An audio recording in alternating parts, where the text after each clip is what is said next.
Hello दोस्तों, आपका स्वागत है हमारे चैनल चैम्पियन जैद पर। मैं हूं आपका दोस्त मोहम्मद जैद। और दोस्तों, आज हम लोग पढ़ने जा रहे हैं हिस्ट्री का 8th चैप्टर, that is tourism and history. Tourism और tourism, whatever you call, जो भी आप लोग कहते हैं वो कह सकते हैं। तो कई दिनों से मेरे चैनल पर कमेंट आ रही थी कि सर आपने 7 चैप्टर पढ़ाए, उसके बाद तो आप टॉपिक से ही भटक गए, हिस्ट्री तो ले ही नहीं रहे हो, जोग्राफ़ी तो ले ही नहीं रहे हो। तो मैंने बोला कि आपकी ख्वाहिशें पूरी कर देते हैं, अब हिस्ट्री जोग्राफ़ी को पहले ख़त्म ही कर देते हैं। तो हिस्ट्री जोग्राफ़ी अभी हम लोग ख़त्म करेंगे, उसके बाद हम लोग आगे बढ़ेंगे और बाकी सब्जेक्ट्स के जो ग्रामर, राइटिंग स्किल और मैथमेटिक्स जो बचा हुआ है, साइंस के न्यूमेरिकल्स जो बचे हुए हैं, उन सभी पर भी हम लोग ध्यान देंगे। But first of all we are going to complete the tourism and history. तो इस चैप्टर में हम लोग पढ़ेंगे tourism in the past, types of tourism, development of tourism, conservation and preservation of historical places, professional opportunities in the tourism and hospitality industry. Hospitality बोले तो मेहमान नवाजी, किस तरीके से हम लोग वार्म वेलकमिंग करते हैं दूसरों का, सही से हम लोग उनका ख्याल रखते हैं।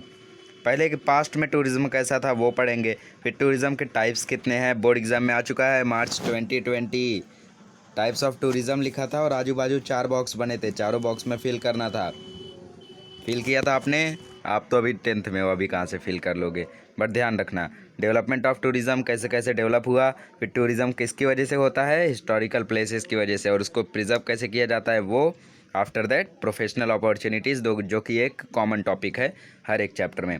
तो पास्ट में टूरिज़्म कैसा था वो हम लोग पढ़ेंगे। The tradition of travelling is quite old in India. Travel करने का जो ट्रेडिशन है इंडिया में वो बहुत ही बरसों से है, पुराना है बहुत, और हर एक को ट्रैवल करने में बहुत ही ज़्यादा मज़ा आता है, प्लेज़र आता है। अगर हम लोग बात करें कि हम लोगों को अभी ट्रैवल करना है, ट्रेन से हम लोग अपने गांव जा रहे हैं, या फिर हम लोग फ़्लाइट टिकट है, या फिर हम लोग कहीं घूमने जा रहे हैं, तो हमें भी थोड़ा मज़ा आता है, बेसब्री से उसका इंतज़ार रहता है। तो ये एक बहुत ही ट्रेडिशन जैसा है हमारे इंडिया में। तो people used to travel for various reasons like pilgrimage, going to local fairs and festivals in search of a renowned teacher and good education for trade etc. मतलब कि अलग अलग कारणों से लोग ट्रैवल करते हैं, लोग सफ़र करते हैं। पहला कारण हो गया पिलग्रिमेज, मतलब हज पढ़ने के लिए, और आप लोग भी गंगा स्नान करने के लिए। तो अलग अलग तरीके का पिलग्रिमेज होता है उसके लिए। और गोइंग टू लोकल फेयर्स, जो अलग अलग मेले रहते हैं, अलग अलग फेस्टिवल्स रहते हैं हर एक जगह के, तो उन्हें देखने भी लोग जाते हैं। जैसे कुंभ मेला रहता है तो प्रयागराज में बहुत ही अलग अलग प्लेसेस से, नॉर्थ से लेके साउथ तक, ईस्ट से लेके वेस्ट से, हर जगह से लोग वहाँ पे आते हैं। तो किस लिए? वो फेस्टिवल को बस देखने के लिए वहाँ पे आते हैं। फिर उसके बाद अच्छे से अच्छी टीचिंग और एजुकेशन खोजने के लिए आते हैं वहाँ पे। जैसे हम लोग अभी बात करें तो कुछ बच्चे अमेरिका जाते हैं, उन्हें डॉक्टर बनना है, तो कभी कभी चाइना जाते हैं। तो अलग अलग तरीके की एजुकेशन को पाने के लिए वो अलग अलग देशों में जाते हैं। वरना भी हमारे इंडिया में ही बात करें तो इंडिया में भी कई सारी चीज़ें हैं। जैसे हम लोग अगर आगे नीट का प्रिपरेशन करना रहता है, एनसीईआरटी पढ़ना रहता है, so we go to Rajasthan, that is Kota. तो बहुत ही अलग अलग एजुकेशन जो ख़ास है उसके लिए भी हम लोग ट्रैवल करते हैं। इन ब्रीफ अगर हम लोग बात करें तो एंशियंट टाइम से ही लोग ट्रैवल करते जा रहे हैं अलग अलग कारणों के लिए। एंशियंट टाइम मतलब बहुत पहले से ही। Buddhist literature tells us that Gautam Buddha travel to several cities in ancient India for preaching. मतलब कि बुद्धिस्ट लिटरेचर, तो बुद्धिस्ट लोग का जो साहित्य है, उनकी जो किताबें, वो हमें बताती हैं कि जो गौतम बुद्ध थे, राजकुमार गौतम बुद्ध, उन्होंने ट्रैवल किया था अलग अलग सिटीज़ में इंडिया में, अपना जो प्रचार करने के लिए उन्होंने ट्रैवल किया था, अपने जो धर्म का प्रचार करने के लिए। Buddhist monks were ordained not to stay at one place but keep travelling continuously to various places. Ordained मतलब होली आइडिया देना, मतलब कि एक पवित्र, जो हम लोग बोलते हैं ना, पवित्र सेइंग है ये, कि एक जगह पे मत रुको, अलग अलग जगह पे ट्रैवल करते रहो। Jain monks sadhus also used to travel constantly. Jain monks जो पहले के थे, साधु जो थे, वो भी लगातार सफ़र करते ही रहते थे, अलग अलग जगह को देखते ही रहते थे। Yuan Shuang the Chinese monk travel to India in 630 CE। 630 CE में युआन शुआंग जो थे, चाइनीज़ मॉन्क थे, उन्होंने इंडिया में ट्रेवल किया था। और मेडिवल पीरियड में जो संत नामदेव थे, Sant Eknath, Guru Nanak, Ramdas Swami travelled extensively in India. अब बात करते हैं टूरिज्म की। Tourism can be defined as a travelling to visit places in different distant regions for a specific purpose. मतलब कि टूरिज़्म को हम लोग क्या बोल सकते हैं कि अलग अलग जगहों पे जाना अलग अलग कारणों से। In the latter half of the 19th century, the name of the Thomas Cook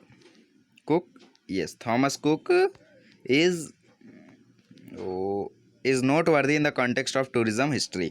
मतलब कि 19th सेंचुरी के लेटर हाफ में क्या था कि थॉमस कुक का नाम बहुत ही ज़्यादा नोटवर्दी है, बहुत ही ज़्यादा फेमस है टूरिज़म हिस्ट्री में, क्योंकि उन्होंने अपना ट्रिप ऑर्गेनाइज़ किया था रेलवे का लेसिस्टर से ले लॉकबोरो तक 600 लोगों के लिए लगभग ये ऑर्गेनाइज़ किया था उन्होंने। Later he was successful in organising a round trip of Europe. उसके बाद वो सक्सेसफुल हुए राउंड ट्रिप को भी ऑर्गेनाइज करने के लिए यूरोप की। बेंजामिन की बात करते हैं। ये लोग कौन है दोस्तों? ये लोग वो हैं जिन्होंने ट्रैवल किया था अलग अलग जगहों पे, जो बहुत ही फेमस ट्रैवलर्स थे। और ये इंडिया में भी कई बार मतलब इसमें से कुछ लोग ऐसे हैं जो इंडिया में भी ट्रैवल किए हैं। तो फेमस ट्रैवलर्स का नाम हम लोग देखते हैं। तो बेंजामिन ऑफ टुडेला ये फर्स्ट यूरोपियन ट्रैवलर थे, या फिर डिस्कवरर बोले। ट्रैवलर मतलब कि जो ट्रैवल करता है, डिस्कवरर मतलब जो खोज करता है।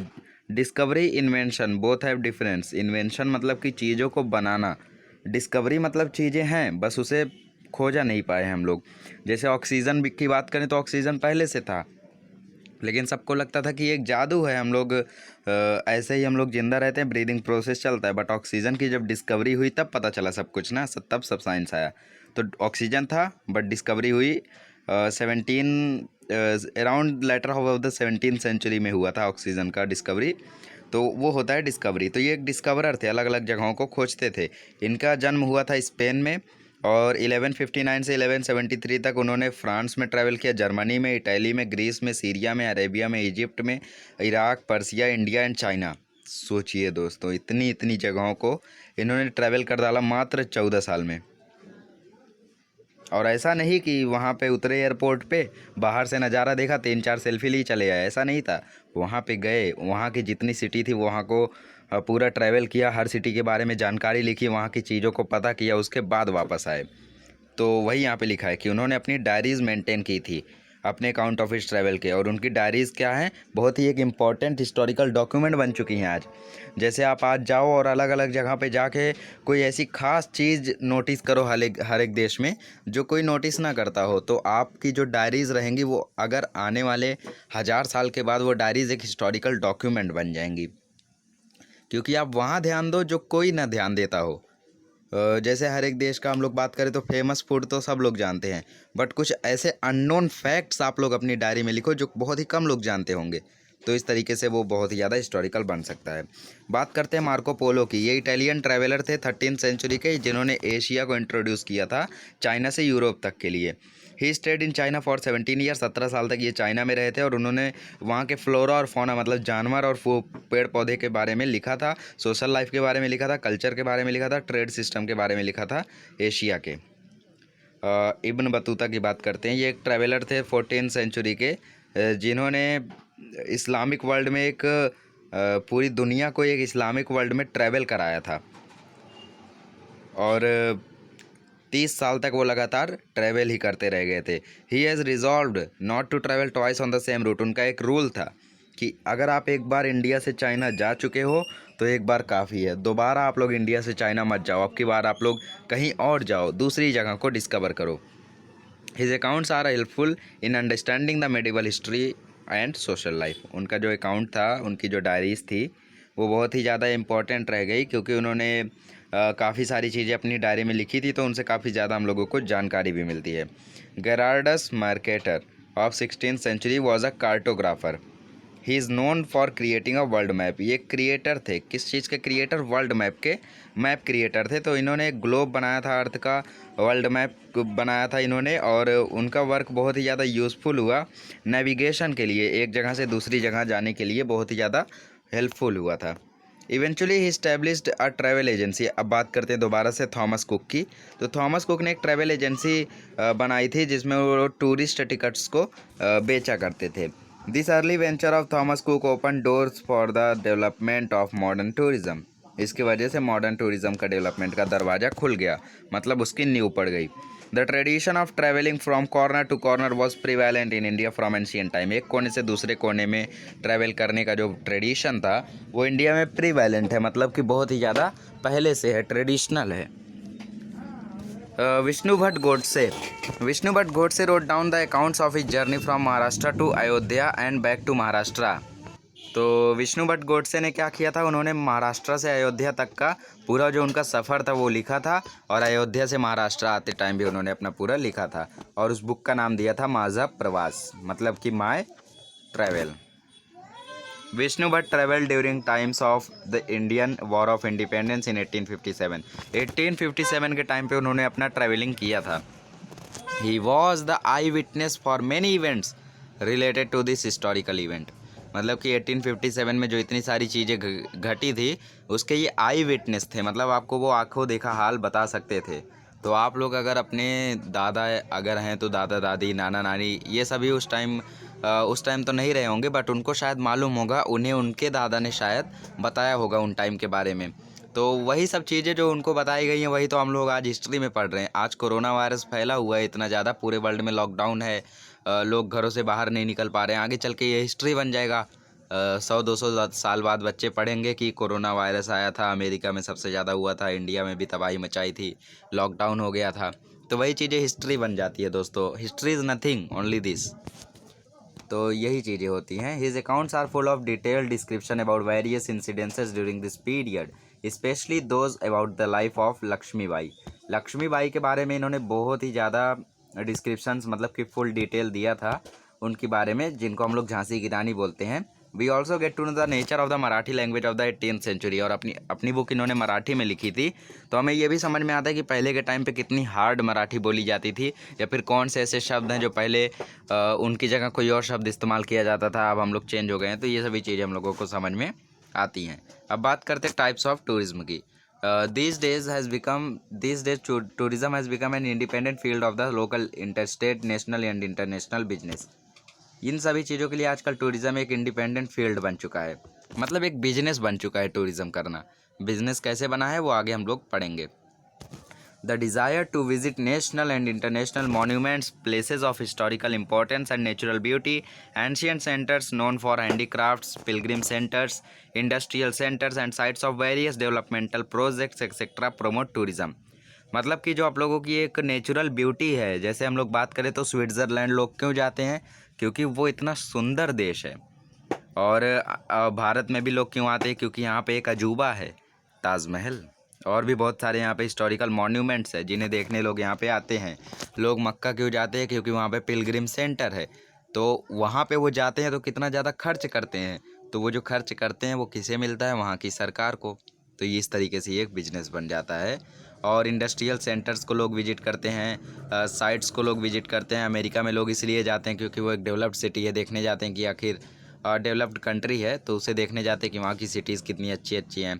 तो इन सभी चीज़ों की वजह से टूरिज़्म को बढ़ावा मिलता है। आज हमारे देश में अगर ताजमहल जैसा नहीं होता, इंडिया गेट नहीं होता, गेटवे ऑफ इंडिया नहीं होता, अगर ये सब चीज़ें हमारे देश में नहीं होती तो कौन आता हमारे देश में, क्या देखने आते लोग?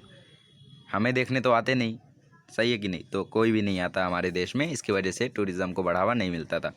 बट आजकल इंडिया में भी टूरिज़्म बहुत ही ज़्यादा डेवलप हो रहा है, पढ़ेंगे आगे। Tourist from all over the world wish to visit natural and man made sites which offer a delightful and inspiring experience. Tourist को जो अलग अलग देश से आते हैं उनका एक विश रहता है कि वो अलग अलग नेचुरल चीज़ों को विजिट कर सके, मैनमेड साइट्स को विजिट कर सके, जिसकी वजह से उन्हें एक अच्छा एक्सपीरियंस मिलता है।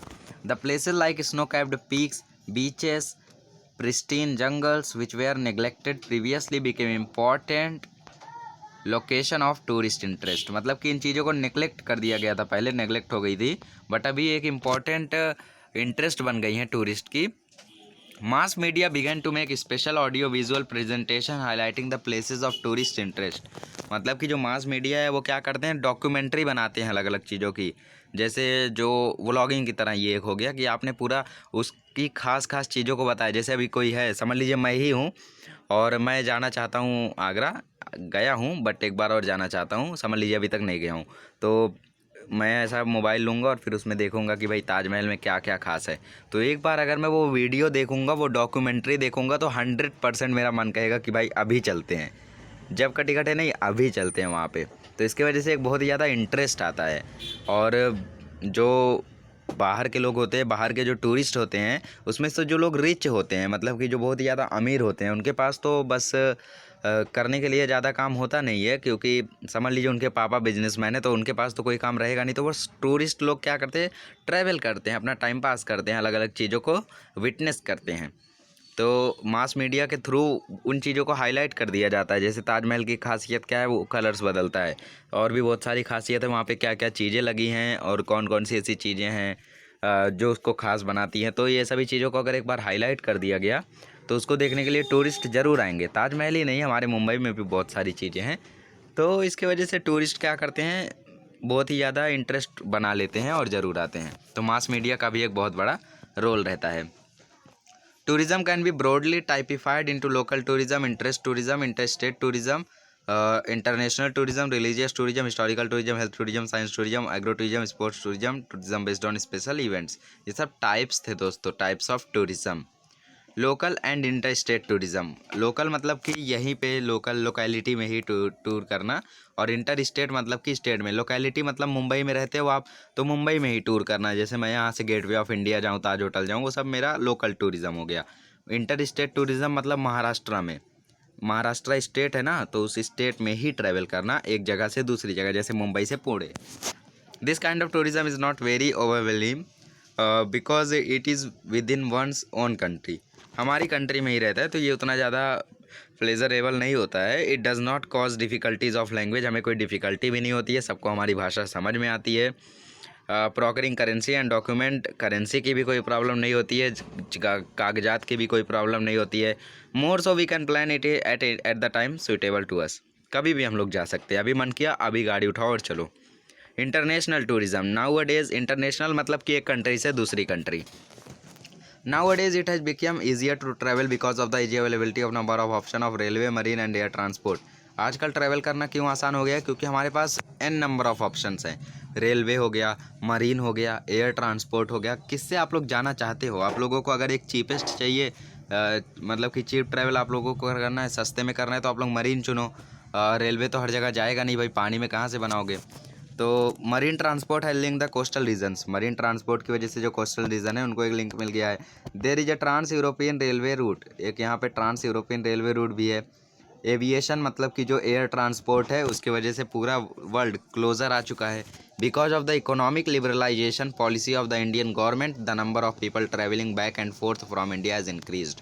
इंडिया में जो लिबरलाइजेशन हुआ है इकोनॉमी का, उसकी वजह से इंडिया की एक पॉलिसी थी, लिबरलाइजेशन पॉलिसी, जिसके तहत यहाँ पे जो नंबर ऑफ ऑप्शंस थे और जो मतलब कि जो वार्म वेलकमिंग थी, और बाकी सब जो टूरिस्ट प्लेसेस थी, हिस्टोरिकल मॉन्यूमेंट्स थे, उनको और ज़्यादा डेवलप करा दिया गया। और यहाँ पे इकोनॉमी की भी कोई प्रॉब्लम नहीं होती थी। तो इंडियन गवर्नमेंट की वजह से जो लोग आया करते थे इंडिया में और फिर यहाँ से जाया करते थे, उसका नंबर क्या हो गया, इंक्रीज़ हो गया, और इसकी वजह से हमें भी बहुत फ़ायदा होता है। They include people travelling for studies, relaxation, sight seeing and professional assignments. मतलब कि लोग जो रहते हैं वो स्टडीज़ के लिए ट्रैवल करते हैं, रिलैक्स होने के लिए ट्रैवल करते हैं, अलग अलग जगह को देखने के लिए ट्रैवल करते हैं। कुछ लोग प्रोफेशनल असाइनमेंट के लिए आते हैं, जैसे कोई बिजनेस की डील हो गई, मीटिंग हो गई, एग्रीमेंट्स हो गए, एक्सेट्रा, ये सब। और फिल्म की शूटिंग के लिए भी आते हैं। कहाँ भूल गए आप लोग? जैसे हम लोग पावर रेंजर्स की बात करें, तो पावर रेंजर्स जो था वो यूएसए का था, बट यूएसए में जो फिल्म का टैक्स रहता था और जो वहाँ के कॉस्ट रहते थे वो बहुत ही ज़्यादा रहते थे, इसलिए जो पावर रेंजर्स थे उनकी शूटिंग कहाँ होती थी, वो होती थी न्यूजीलैंड में। Historical tourism. One needs to प्रोकर various official documents for travelling abroad. बिल्कुल, बेशक करना ही होगा आप लोगों को, बहुत ही ज़्यादा डॉक्यूमेंट्स प्रिपेयर करने पड़ते हैं अगर आप लोगों को अब्रॉड जाना है तो। हिस्टोरिकल टूरिज़्म मतलब कि किसी हिस्टोरिकल साइट को देखना, हिस्टोरिकल मॉन्यूमेंट्स को देखना, हिस्ट्री को जानने के लिए ट्रैवल करना, वो होता है historical tourism. This type of tourism is popular all over the world. सब में ये बहुत ही ज़्यादा फेमस है, ज़्यादातर लोग इसी की वजह से आते हैं। Tours to historical places are arranged to satisfy people's interest in history.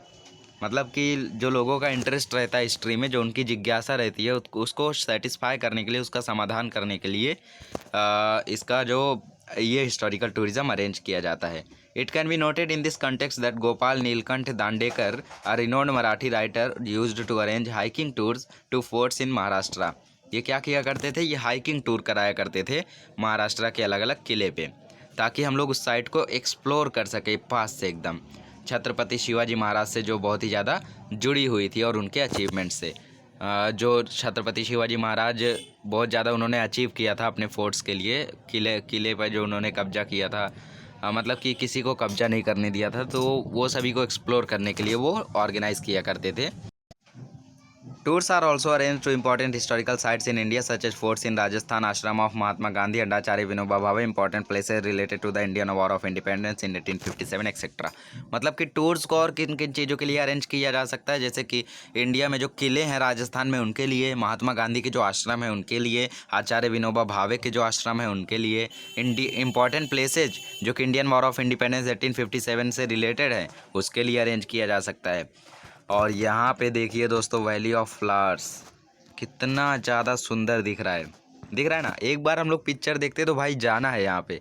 कभी कभी तो लगता है यार ये सच में है ना, कहीं ये क्रिएट तो नहीं किया गया। नहीं, सच में एकदम क्या ज़बरदस्त है।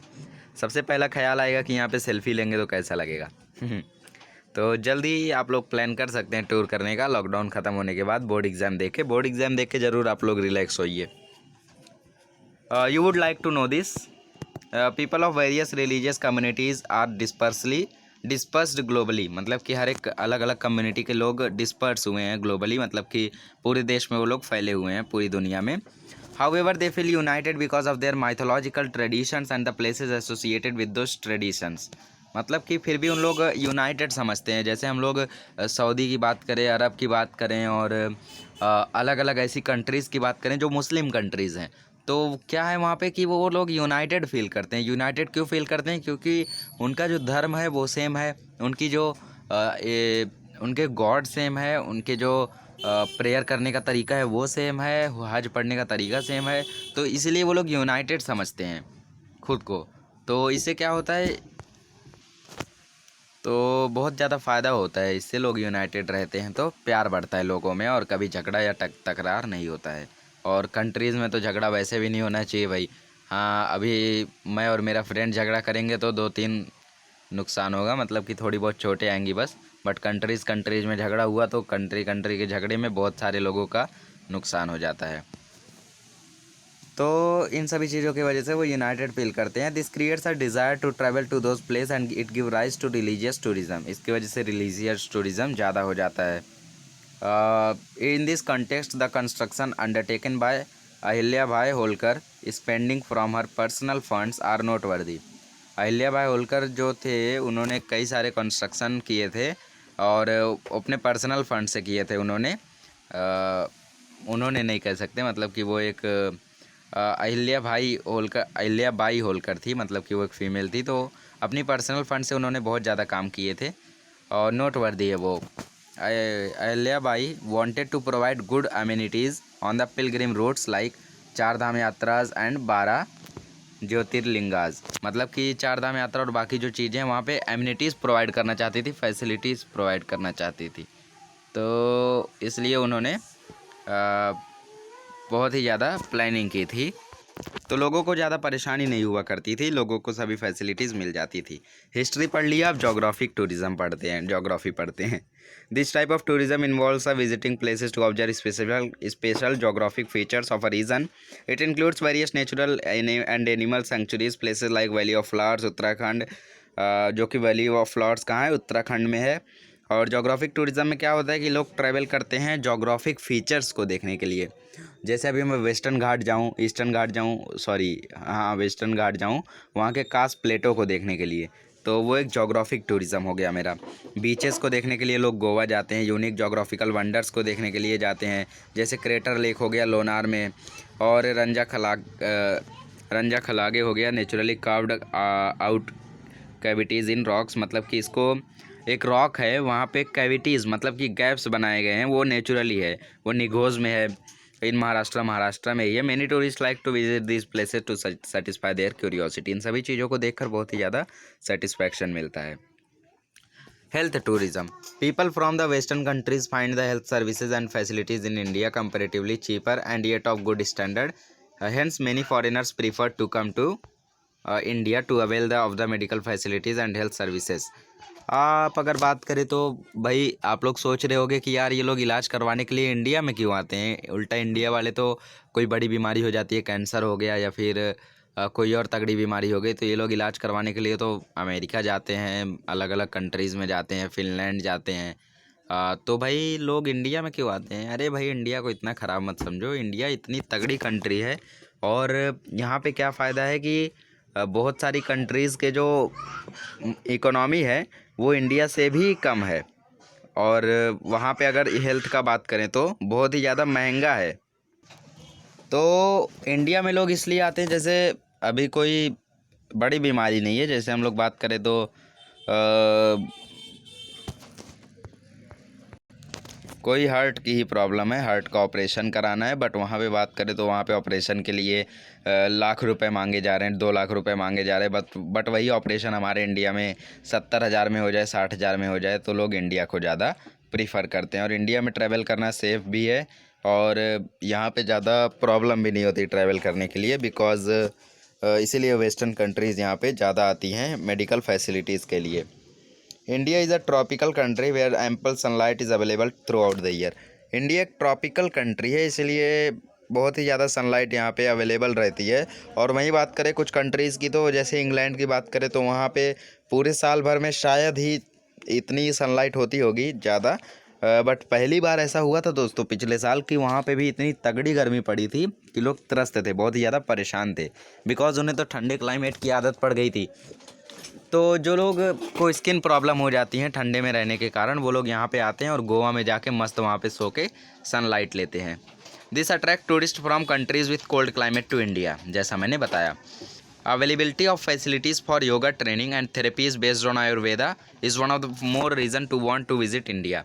आयुर्वेदा की बात करें तो वो इंडिया में ही मिलेगा दोस्तों। तो जब इंग्लिश दवाइयों से इलाज नहीं होता है और सर्जरीज वर्जरीज करा के भी फ़ायदा नहीं होता है, तो लोग क्या करते हैं, आयुर्वेदा को चुनते हैं। और आयुर्वेदिक ट्रीटमेंट कभी कभी वर्क भी कर जाता है। So that's why people like to visit India for that treatment. अब बात करते हैं एग्रो टूरिज़्म की। एग्रो टूरिज़्म मतलब एग्रीकल्चरल टूरिज़्म, एग्रीकल्चर सीखने के लिए। तो इंडिया में बहुत ही ज़्यादा वो डेवलप हो रहा है अर्बन पॉपुलेशन के लिए, which has very little exposure to rural life and agriculture.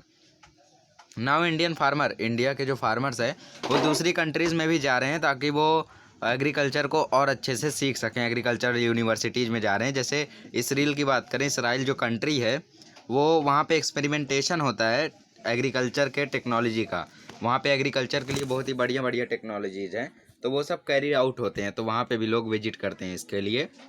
अब बात करते हैं स्पोर्ट्स टूरिज़्म की। तो स्पोर्ट्स टूरिज़्म डेवलप हुआ था 20th सेंचुरी में, और अलग अलग वेरियस स्पोर्ट्स इवेंट्स ऑर्गेनाइज होते हैं इंटरनेशनल लेवल पे, जैसे ओलंपिक्स हो गया, विम्बलडन हो गया, वर्ल्ड चेस चैम्पियनशिप हो गया, इंटरनेशनल क्रिकेट टूर्नामेंट्स हो गए।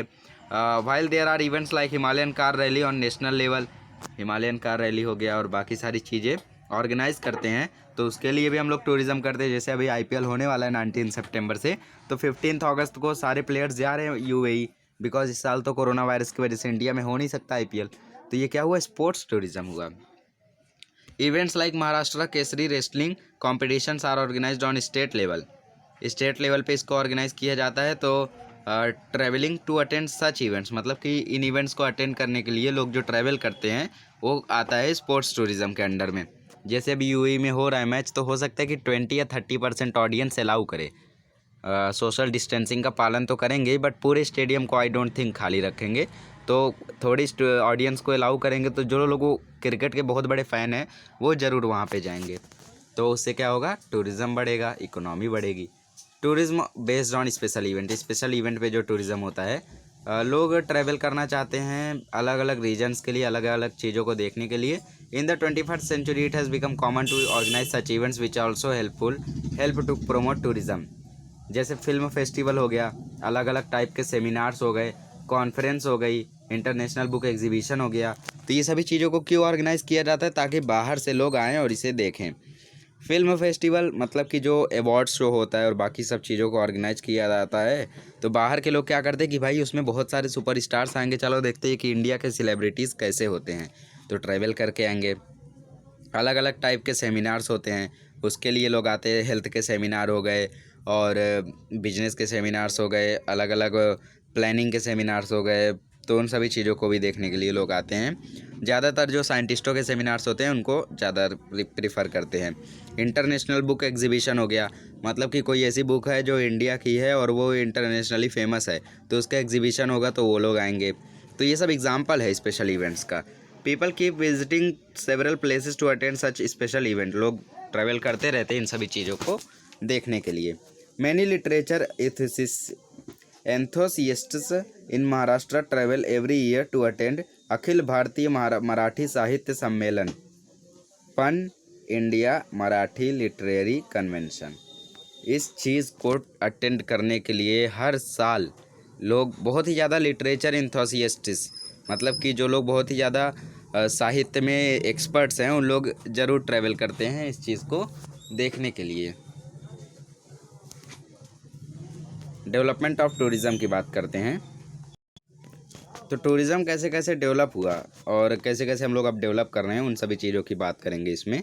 तो crucial issue in the development of tourism is providing proper guidance to national international tourist about various aspects of the actual travel and proper social conduct during the tour and during their stay at the destination places.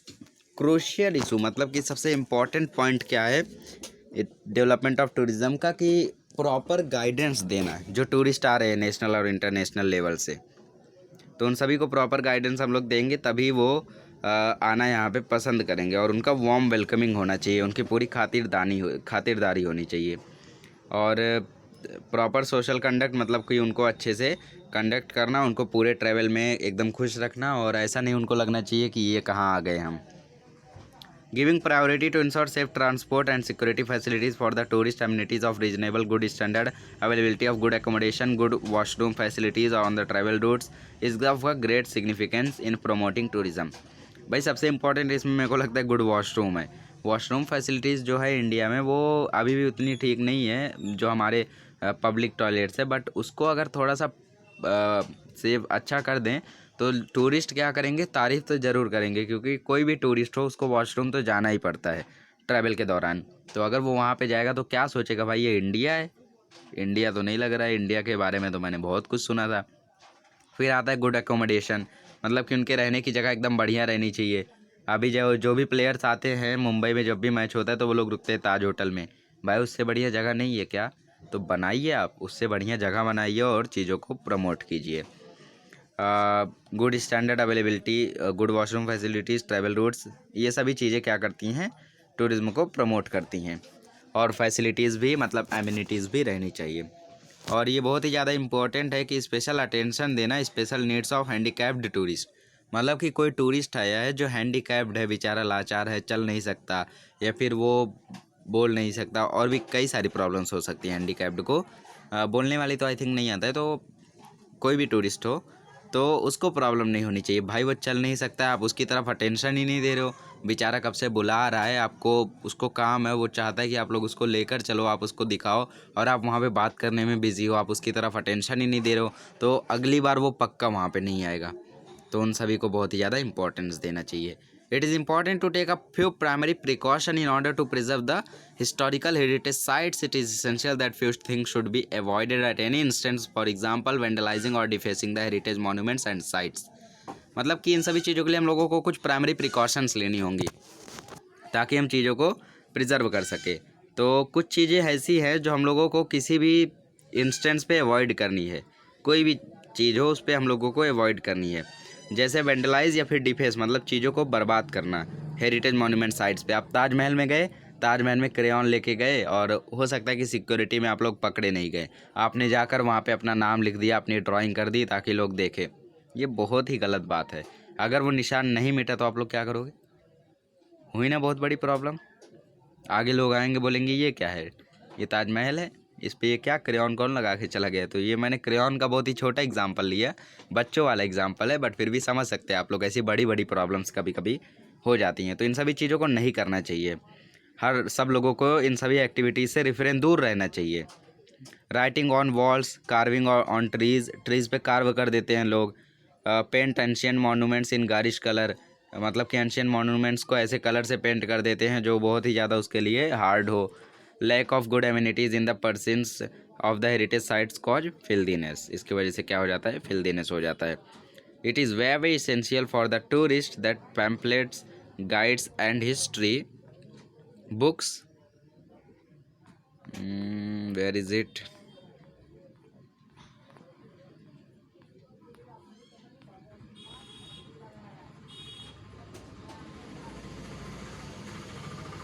ये रहा, books about a tourist site be available in their own language. मतलब कि हर एक language में हम लोगों को pamphlets बनाने चाहिए, गाइड्स बनानी चाहिए, हिस्ट्री बुक्स बनानी चाहिए।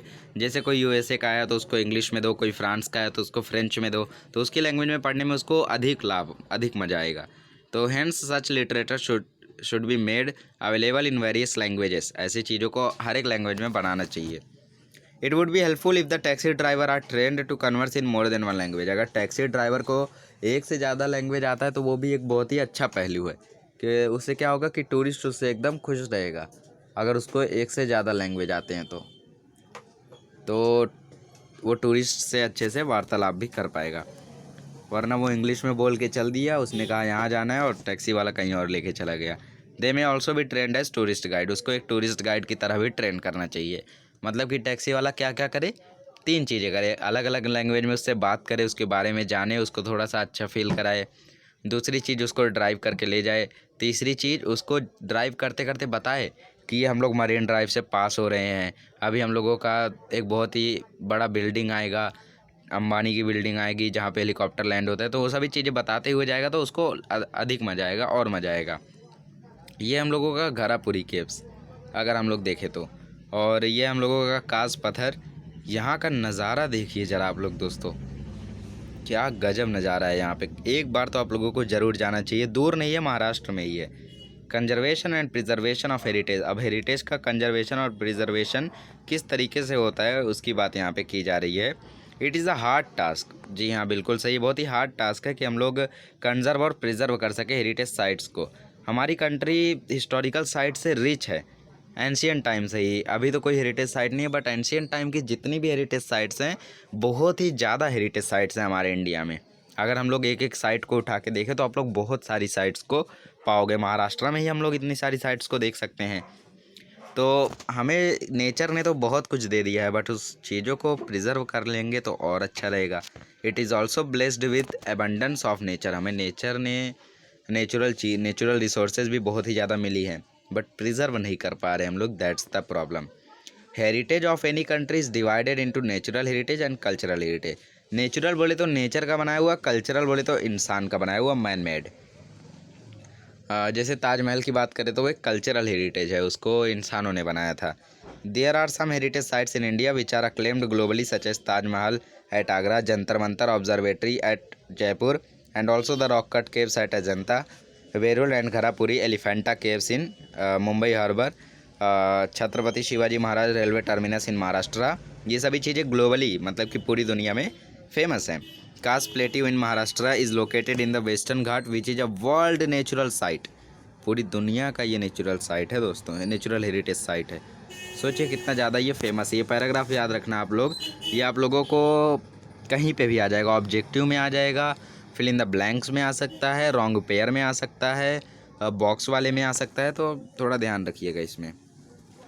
There are tourists all over the world who wish to visit world heritage sites. Foreign tourists come in large numbers to visit the heritage sites in our country. It makes us feel very proud when an Indian heritage site is declared as a world heritage site.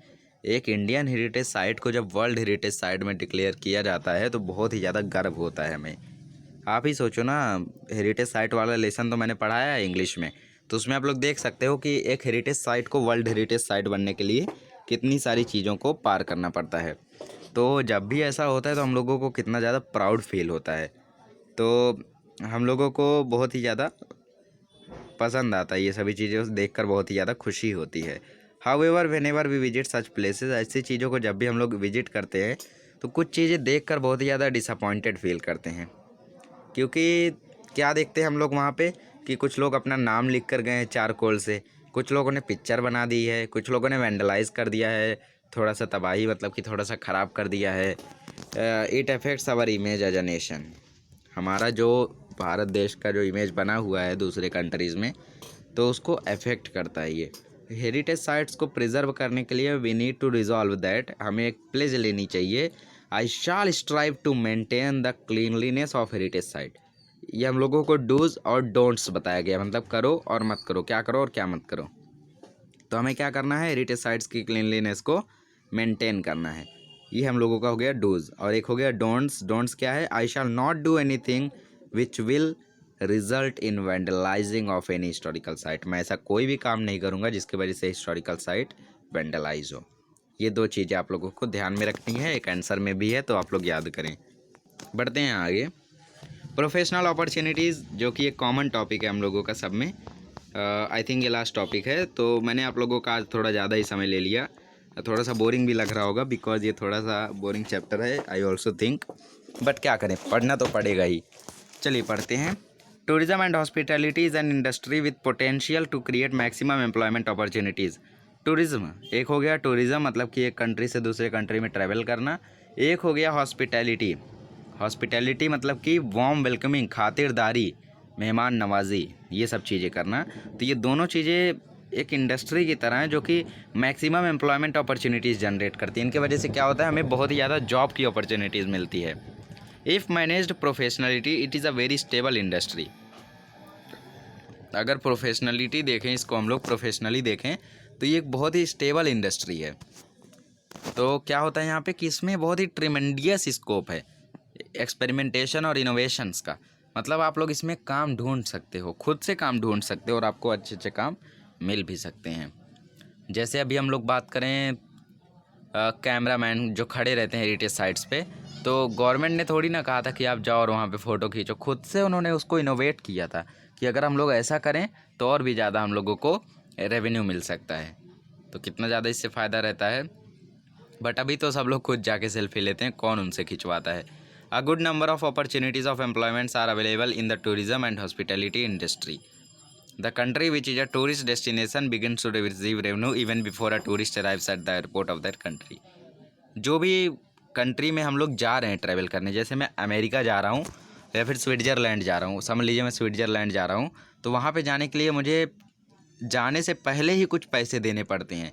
तो वो country मेरे आने से पहले ही पैसे कमाने लगेगी। कैसे, मुझे वीज़ा के लिए पे करना पड़ेगा, मैं जहाँ पे रुकने वाला हूँ उसके लिए पे करना पड़ेगा, होटल में जो रुकने वाला उसके लिए, ट्रैवल के लिए, फूड के लिए, और पेमेंट टू ट्रांसलेटर, जो भी वहाँ का ट्रांसलेटर या फिर गाइड रहेगा उसके लिए, इन सभी चीज़ों के लिए मैं पहले ही पे कर दूँगा। पहले किसके लिए, होटल और वीज़ा के लिए पहले ही पे कर दूँगा, ट्रैवल के लिए। तो 3 चीज़ों का रेवेन्यू तो पहले ही मिल जाता है। एक बार एयरपोर्ट पे आया तो उसके बाद मुझे ट्रांसलेटर को पैसा देना पड़ेगा, न्यूज़पेपर ख़रीदना पड़ेगा, रेफरेंसेस बुक ख़रीदना पड़ेगा, सोवेनिर्स ख़रीदना पड़ेगा। तो इन सभी चीज़ों के लिए भी पैसा देना पड़ता है। This contributes to the growth of economy of that country. तो उसकी वजह से उस कंट्री का इकोनॉमी सोचिए कितना बढ़ जाता होगा। तो ये सभी फ़ायदे रहते हैं दोस्तों। हमारे इंडिया में भी काफ़ी ज़्यादा फ़ायदे हैं। Markets in the vicinity grow along with the development of a tourist centre. Market in the vicinity मतलब कि जो भी मार्केट्स रहते हैं लोकेलिटी में, वो ग्रो होते हैं जैसे जैसे टूरिस्ट सेंटर डेवलप होते जाते हैं। Hence the local handicrafts and cottage industry also begin to develop. इसकी वजह से जो हैंडीक्राफ्ट और कॉटेज इंडस्ट्रीज़ है वो भी डेवलप होने लगती हैं। The demand for locally processed food items and ethnic handicraft increases, it result in better income for local artisans, business and people and veg earners. तो इसकी वजह से हैंडीक्राफ्ट का जो डिमांड है वो थोड़ा सा बढ़ जाता है, और फूड आइटम्स हो गए, इनका भी जो डिमांड है वो थोड़ा सा बढ़ जाता है। तो इसकी वजह से इनका जो अर्निंग है वो थोड़ा सा बढ़ जाता है। अगर नेक्स्ट टॉपिक को पढ़ने से पहले हम लोग जरा हेरिटेज वॉक देख लेते हैं। To go on a tour for visiting a historical places is known as heritage walk. Heritage walk का मतलब क्या कि किसी हिस्टोरिकल प्लेस को विजिट करने के लिए हम लोग जो टूर करते हैं उसको बोलते हैं heritage walk. One can experience the thrill of being a part of history by participating in heritage walk. Heritage walk में पार्टिसिपेट करके हम लोग चीज़ों को एक्सपीरियंस कर सकते हैं। Heritage walk as an organized group activity has gained popularity in many countries. ये बहुत ही ज़्यादा पॉपुलर हो चुका है हर कंट्रीज़ में। India has a rich history. हमारे इंडिया की जो हिस्ट्री है वो बहुत ही ज़्यादा रिच है। Which can be traced back to many millenniums. इसको हम लोग कई ज़्यादा मिलेनियम्स में ट्रेस कर सकते हैं। Every region of India is full of historical places from ancient, medieval and modern period the heritage walk organized in the city of Ahmedabad is well known. Ahmedabad में जो हेरिटेज वॉक ऑर्गेनाइज किया गया है वो सबसे ज़्यादा फेमस है।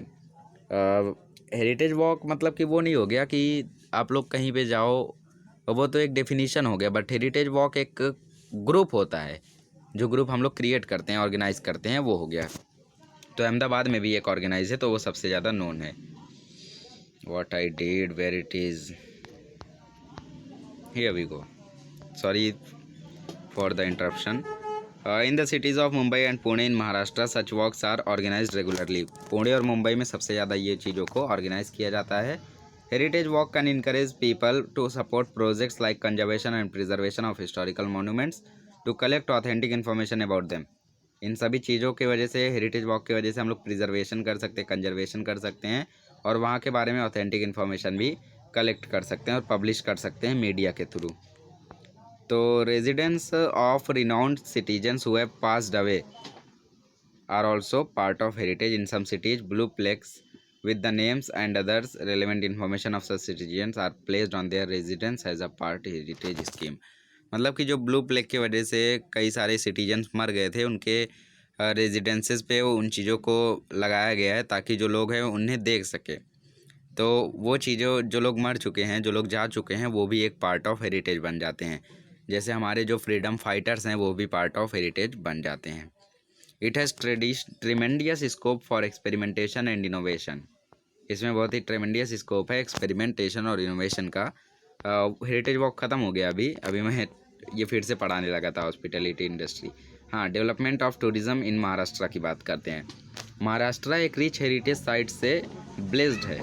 Much admired rock cut caves, paintings and sculptures of Ajanta, Verul and Gharapuri caves, pilgrim centres like Dehu, Alandi, Jejuri, Pandharpur, Shirdi, Shegaon, Tuljapur, Kolhapur, Nashik, Trimbakeshwar, Paithan, Haji Malang, gurdwara at Nanded, Mount Mary church in Mumbai etcetera. तो ये सभी चीज़ें जो पिलग्रिम सेंटर्स हैं, बाकी सब चीज़ें हैं, वो ये बहुत ही ज़्यादा फेमस है महाराष्ट्र में। Hill station like Mahabaleshwar, Panchgani, Khandala, Lonavala, Matheran, Chikhaldara etcetera, dams at Koynanagar, Jayakwadi, Bhatghar, Chandoli etcetera, and sanctuaries at Dajipur, Sagareshwar, Tadoba etcetera are among the important tourist center in Maharashtra. ये सभी चीज़ें बहुत ही एक इम्पॉर्टेंट टूरिस्ट सेंटर बन गई हैं महाराष्ट्र की। महाराष्ट्र टूरिज़्म डेवलपमेंट कॉरपोरेशन, ये चीज़ें कब डेवलप हुई? 1975 से। मतलब कि टूरिज़्म जब देखा इन्होंने कि यहाँ पे महाराष्ट्र में भी टूरिज़्म बढ़ता चला जा रहा है, यहाँ पे ज़रूरत है थोड़ी सी तो डेवलपमेंट करने की, तो कॉरपोरेशन एक सेटअप किया गया 1975 में, जिसके कारण टूरिज़्म बहुत ही ज़्यादा डेवलप हुआ महाराष्ट्र में। और कॉरपोरेशन ने बहुत ही ज़्यादा फैसिलिटीज़ को प्रोवाइड किया टूरिस्ट होटल्स को, 47 प्लेसेस को, टूरिस्ट होटल 47 प्लेसेस पे। Together these hotels can accommodate more than 4000 tourist. 4000 से ज़्यादा टूरिस्ट को ये एकोमोडेट कर सकते हैं। Many private entrepreneurs are also providing hospitality services to tourist. कई प्राइवेट होटल्स और बाकी सब कंपनीज़ भी हैं जो हॉस्पिटैलिटी सर्विस प्रोवाइड करती हैं टूरिस्ट को, और प्राइवेट वाले तो और ज़्यादा अच्छी सर्विसेज प्रोवाइड करते हैं as compared to the governmental. अब अनयूजुअल विलेज ऑफ बुक्स, एक अनयूजुअल विलेज ऑफ बुक्स जो है महाराष्ट्र में, उसकी बात करते हैं। पुस्तकांचे गाँव, यहाँ पे किसका जन्म हुआ था? किसका हुआ था यहाँ पे जन्म? नहीं मालूम? चलिए, आपके लिए एक होमवर्क हो गया। विलेज ऑफ बुक्स, भिलार में किसका जन्म हुआ था? आप लोग ढूंढ के लाइए। Bhilar is a village near Mahabaleshwar which बोस्ट्स of natural beauty and sweetness of strawberry. Mahabaleshwar किस चीज़ के लिए फेमस है? अपनी स्ट्रॉबेरीज़ के लिए और नेचुरल ब्यूटी के वजह से। ये इसी के पास में एक भिलार नाम का गांव है, और उस गांव को बोला जाता है विलेज ऑफ बुक्स, पुस्तकाचे गांव। यहाँ के गांव की खासियत क्या है कि हर एक घर में एक ना एक लाइब्रेरी ज़रूर है, और हाउस होल्ड मतलब कि हर एक घर में एक लाइब्रेरी है, और टूरिस्ट यहाँ पे एंजॉय करते हैं। Maharashtra state government has implemented this scheme with a view to accelerate the reading culture movement for the reading tourists to enjoy the beauty of Marathi literature enriched by the work of old and new authors and saints। तो हर एक घर में अलग अलग books हैं, libraries हैं, तो tourist आते हैं तो उन बुक्स को एंजॉय करते हैं। इससे क्या होता है? रीडिंग कल्चर को भी बढ़ावा मिलता है। It includes various types of texts like biographies, autobiographies, fictions, poetry, literature by women, literature on sports, literature for kids, etc. ये सभी चीज़ें भी वहाँ पे इंक्लूडेड हैं उन लाइब्रेरीज़ में। अगर आप महाबलेश्वर में जाते हो तो भिलार में ज़रूर जाओ आप लोग, ऐसा कहा गया है यहाँ पे। You would like to know this, can you tell? बेकार है। Cultural tourism includes activity like visiting educational institute of repute, trying to get a glimpse of local culture, history and tradition, visiting historical documents at a place, trying to appreciate the achievement of local people, and also participating in the local festival of dance, music, etc. Cultural tourism में क्या क्या आता है कि educational चीज़ों के लिए visit करना, लोकल कल्चर का थोड़ा सा झलक लेने के लिए, जानने के लिए विजिट करना, हिस्टोरिकल साइट्स को विजिट करना, अचीवमेंट ऑफ लोकल पीपल को अप्रिशिएट करने के लिए। तो ये सभी चीज़ों के लिए विजिट करने को ये बहुत ही ज़्यादा होता है। 1 मिनट। तो लोकल फेस्टिवल, डांस मतलब कि अलग अलग त्यौहार जो होते हैं, कोई नृत्य का होता है, कोई संगीत का होता है, तो उसमें भी लोग पार्टिसिपेट करते हैं। अब लास्ट पार्ट पढ़ते हैं डू यू नो का। इसके बाद हम लोगों का चैप्टर ख़त्म, और बहुत ही ज़्यादा लंबा मैंने खींच लिया, सॉरी फॉर दैट, और बार बार इंटरप्शन के लिए भी sorry. Mahabaleshwar and Panchgani are hill station, thousand of tourist arrive here. Mahabaleshwar और पंचगनी क्या है? हिल स्टेशन है, और बहुत ही ज़्यादा टूरिस्ट यहाँ पे अक्सर आते रहते हैं। ये टूरिस्ट अपने साथ गाइड लेके आते हैं जो उन्हें रेलेवेंट इन्फॉर्मेशन बताते हैं उस साइट के बारे में। एट सम प्लेसेस, कुछ जगहों पे फोटोग्राफर्स प्रेजेंट रहते हैं उनकी पिक्चर्स को क्लिक करने के लिए। हॉर्स कीपर क्या करते हैं? घोड़े प्रोवाइड करते हैं, हॉर्स राइड प्रोवाइड करते हैं, कुछ लोग हॉर्स कार्ट राइड प्रोवाइड करते हैं। It is the local people who are engaged in these activities and they earn good money for their service. अपनी सर्विस के लिए वो काफ़ी पैसा अर्न कर लेते हैं। In short, tourism become a major source of their livelihood. मतलब जो लोकल पीपल रहते हैं महाबलेश्वर और पंचगनी में हिल स्टेशंस पे, हाँ, उन लोगों के लिए बहुत ही ज़्यादा बड़ा सोर्स बन गया लिवलीहुड का, रोजी रोटी का। तो दोस्तों ये था हम लोगों का 8वां चैप्टर हिस्ट्री का, और नेक्स्ट लेक्चर में मैं 9वां चैप्टर भी ख़त्म कर दूंगा। आई होप अब आपको कोई भी शिकायत नहीं है, और आगे हम लोग और भी चैप्टर्स पढ़ते रहेंगे। अपने अपने आइडियाज़ आप ज़रूर देते रहे, because I like to know your ideas, and based on your ideas I upload the chapters. See you soon.